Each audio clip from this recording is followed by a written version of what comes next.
there, guys. Pastor Johnny here. Thanks for joining me this morning as we continue on our devotions. And I think I'm probably going to end up walking, like I did yesterday. I started walking through the beginning of the book of Matthew. And why not just keep going? And so I'm going to continue on talking about Matthew. I may just make this something that I continue doing, and we can walk through the book of Matthew together. I encourage you to be following along, and you can be reading along as we go through this. But we're still in the first chapter, so hey, I mean, you've had 2 days and you're still in one chapter, so it should be really easy to handle. But yesterday we talked about the genealogy of Jesus and where he came from and all that stuff. And today I want to continue on, and we're going to jump a few verses down. And we're at the beginning of Matthew, so you would think we're talking about his birth, the birth of Jesus, but we're actually jumping before that. And it's the part where Joseph found out that Mary was pregnant. And the Bible basically says that he was a good husband, and he was unwilling to shame her, so he was going to divorce her quietly and not shame her. But then it goes on in verse 20 of chapter 1, verse 20. It says, "But as he considered these things, behold, an angel of the Lord appeared to him in a dream, saying, Joseph, son of David, do not fear to take Mary as your wife, for that which is conceived in her is from the Holy Spirit. She will bear a son, and you shall call his name Jesus, for he will save his people from their sins."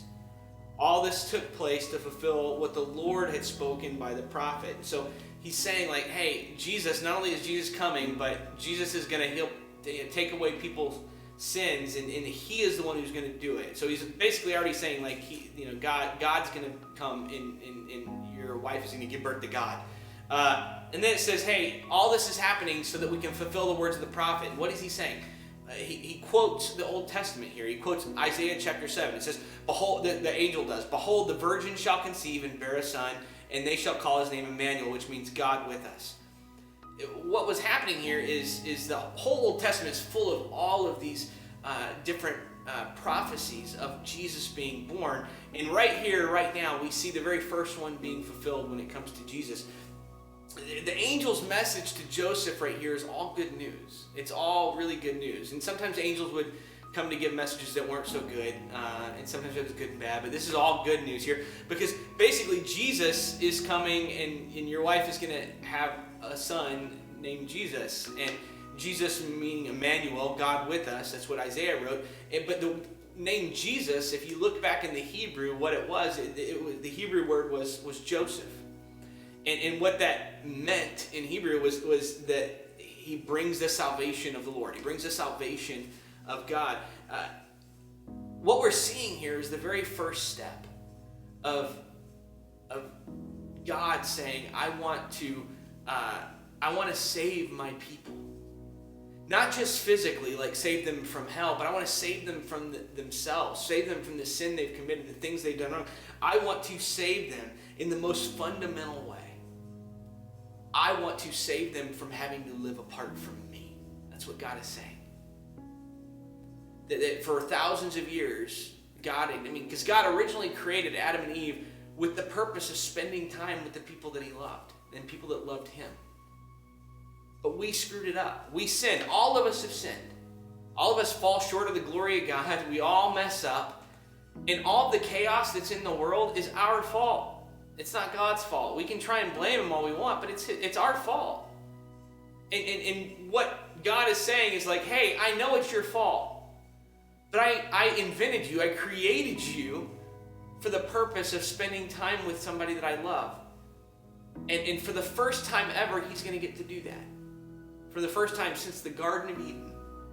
Why? Because we see that he says that he's sending his son, which will be named Emmanuel, which means God with us. When Jesus came, it really was the fulfillment of Isaiah's prophecy in Isaiah chapter 7, that God was going to come and be amongst his people. And what does that mean? It means that when Jesus was among the people, God was among the people. When Jesus walked and talked, when he ate, when he was walking around, when he was fishing, when he was being a carpenter, God was with those people. For the first time ever, this right here is the culmination, the moment when God finally said, all right, I'm going to go to where you are. I'm not going to make you keep coming to me. I'm coming to you. It's the moment when we get to find salvation from the sins that we deserve, the sins that we've committed. We get to find salvation and healing from the things that we've done wrong, the things that have hurt us on the inside. We get to find healing physically, but we also get to find healing emotionally and spiritually. For the first time ever, we get to find this. And it's because God realized, or not realized, he always knew, but finally God said, you know what? Now is the time for this broken relationship to be healed. And the only way that it can be healed is if I go there. And so it says the Holy Spirit has sent God himself to be in the belly of Mary so that we can experience God for the first time. Yes, Jesus is Jesus, but he's also God, and God is with us. And it wasn't just, he was not just with the disciples, he is with us today. The Holy Spirit is still with us. Jesus still lives in our heart. We still get to experience that. And so this week, the rest of this week, I encourage you, take some time to say, you know what, God, I want to spend some time with you. Because I can tell you right now, he wants to spend time with you. It's the whole reason he created you. And we get to experience him because of this story right here. Yes, it's the beginning to the Christmas story, but bigger than that. It's the beginning to our story. The story where we find love and grace and mercy, and we get to find it because we're walking with the author of it for the first time in history. So this week, spend some time, read in Matthew chapter 1 about this incredible moment, the culmination of all of the ages when we get to be with God. I'll see you Sunday. I love you guys so much. Have a great weekend.